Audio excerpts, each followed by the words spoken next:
terkait kurban. Jadi pada abad 19 itu kita baru menyadari bahwa manusia bernapas untuk membakar makanan menjadi energi pada abad 19. Ini ditandai dengan tulisannya sarjana Jerman namanya Prout. P-R-O-U-T, Prout. Kok namanya Prout, Pak? Biarin aja nama orang ya. Harusnya kan Ahmad, Pak. Jangan ganti nama orang. Ini orang Jerman ini, orang Jerman. Dia menyatakan bahwa manusia butuh tiga nutrisi supaya bisa tumbuh sehat. Pertama butuh karbohidrat, yang kedua butuh protein, yang ketiga butuh lemak. Ini pendapatnya Prout ya. Ini udah lama teman-teman, sekarang kan abad 21, jadi 2 abad yang lalu. Ini abad 19, tahun 1824 kalau nggak salah ya. Karbohidrat berfungsi untuk sumber energi. Lemak juga sama, sumber energi. Jadi kita untuk bisa melaksanakan aktivitas harus punya tenaga, salah satunya dengan mengkonsumsi karbohidrat. Protein fungsinya untuk mengganti bagian tubuh yang rusak atau terjadi disfungsi faal. Apa itu disfungsi faal? Saya nggak paham teman-teman, saya cuma baca doang. Harusnya paham Ustaz. Enggak. Saya sarjana tafsir hadis. Bukan sarjana. Kalau dulu namanya jurusannya bukan tafsir hadis, namanya naksir gadis. Kuliah di mana? Kuliah di naksir gadis. Oh, fakultas apa? Usuluddin. Usuluddin itu utang artinya. Anak kos-kosan tanggal 20 ke atas ngutang mulu. Ini kita ngomongin apa nih?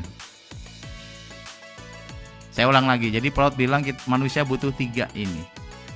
Karbohidrat, lemak, protein. Dan dengan berjalannya waktu, kita ketahui bahwa ternyata bukan cuma 3, tambah lagi. Ada mineral, ada vitamin, ada garam-garaman, dan seterusnya. Dan vitamin banyak ternyata. Bukan cuma 1 vitamin. Vitamin itu ada A, B, C, D, E, K. B-nya banyak lagi, B1, B2, B3, B4, B5, B6 sampai B12. Ada lagi B kompleks. Ada tuh, saya ngeliat iklannya tuh, mengandung vitamin B kompleks. Saya ingat pesantren saya tuh kompleksnya itu pakai abjad. Kompleks A, kompleks B, kompleks C, kompleks D sampai kompleks O. Pas saya lihat ini mana vitaminnya. Perasaan cuma bangunan doang ini. Jadi kita butuh itu semua teman-teman untuk bisa tumbuh sehat, untuk bisa tumbuh dengan baik, berkembang dengan baik tubuh kita. Butuh 3 hal tadi yang utama, dan tambahan tadi garam-garaman, mineral, vitamin, dan seterusnya. Tapi yang fundamental 3, karbohidrat, lemak, protein yang fundamental. Dan hebatnya agama kita sudah memberikan kesan yang sangat kuat terhadap kebutuhan 3 hal ini. Karbohidrat, ada perintah zakat fitrah. Kita diperintahkan memberikan makanan pokok. Itu kuat banget, menurut saya kuat banget. Bisa nggak diganti sama yang lain? Jangan. Tetaplah membayar qutu baladihim, makanan pokok setempat. Sementara lemak dan protein itu ya ada dalam perintah kurban. Karena kurban menyembelih daging, dan daging itu kandungannya protein hewani dan lemak. Luar biasa agama kita teman-teman, luar biasa. Kenapa harus ada kurban? Karena manusia harus punya lemak dan protein, sementara protein hewani adanya di daging. Orang miskin bisa jadi nggak pernah makan daging teman-teman. Harus ada momentum di mana orang miskin bisa makan daging. Ini Anda pesantrennya pesantren udah lumayan bagus sih ya. Kalau zaman saya itu kayaknya jauh banget dengan Anda ya. Karena ketika menceritakan pesantren orang pada kaget. Pesantren zaman dulu itu, zaman saya maksudnya itu masak sendiri, masih pakai kayu. Kalau lagi masak kayunya habis, kita matahin pagar-pagar pesantren yang bambu-bambu di pagar patah-patahin. Kadang-kadang bangku yang udah rusak dibawa, udah rusak ini memang. Jaga-jaga kalau kayu bakarnya habis. Kayaknya Anda nggak ngalamin ya, kayak beda masak kita itu ya. Lalu kadang-kadang harus masak, belanja ke pasar, beli kangkung. Sampai di pesantren pada teriak, "Mbek, mbek." Kita beliin mereka kangkung ini buat mereka makan. Ini kambing-kambing ini udah mbak-mbak aja nih. Anda nggak ngalamin ya?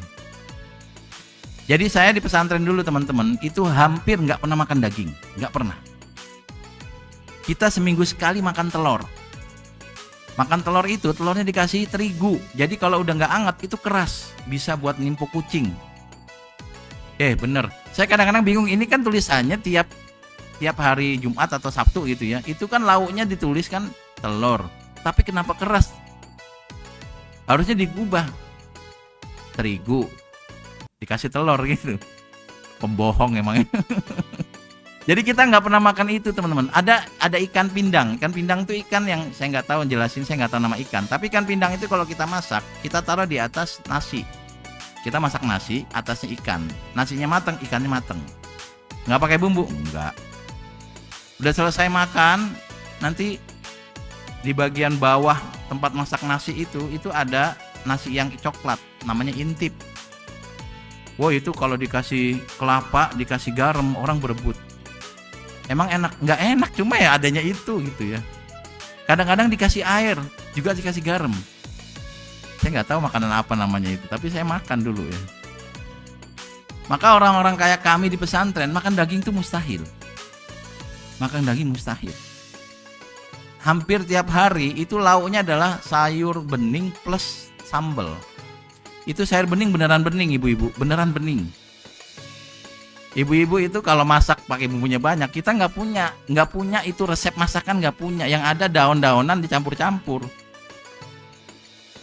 Saya ingat banget nih cerita dulu teman curhat ya. Saya ingat dulu itu saya nggak suka tomat. Jadi kalau ada makanan nasi goreng ada tomat saya nggak mau. Nggak tahu kenapa tomat tuh nggak suka. Sampai ada wali santri datang bawa tomat 1 karung. Jadi dia panen tomat dikasih santri. Itu tomat hari pertama yang makan dikit, hari kedua udah mulai lembek. Saya kan merasa nggak tega nih tomat nggak ada yang makan, saya mulai makan teman-teman. Sekarang saya doain banget tomat, saya bisa makan tomat 1 plastik. Gara-gara itu kejadian itu. Karena nggak tega makanan tomat kebuang, makanin tomat. Seharian makan tomat teman-teman, ya Allah, makan pagi tomat, makan siang tomat, ngemilnya tomat. Nggak punya modal dikasih gula ya. Dikasih gula nggak ada blendernya, percuma ya. Maka kalau nggak ada kurban, orang miskin nggak makan daging. Nggak kayak gitu kayak Pak. Ya alhamdulillah kalau Anda punya circle yang baik. Tapi ada memang orang yang nggak makan daging. Ya kalau nggak ada kurban, maka kurban itu ada manfaat besar. Yaitu tadi manusia butuh lemak dan protein hewani, adanya di daging. Mereka nggak bisa, mereka tuh berarti sebagian dari kita nggak bisa makan daging karena nggak punya uang untuk beli. Maka kurban menjadi sesuatu yang menyenangkan.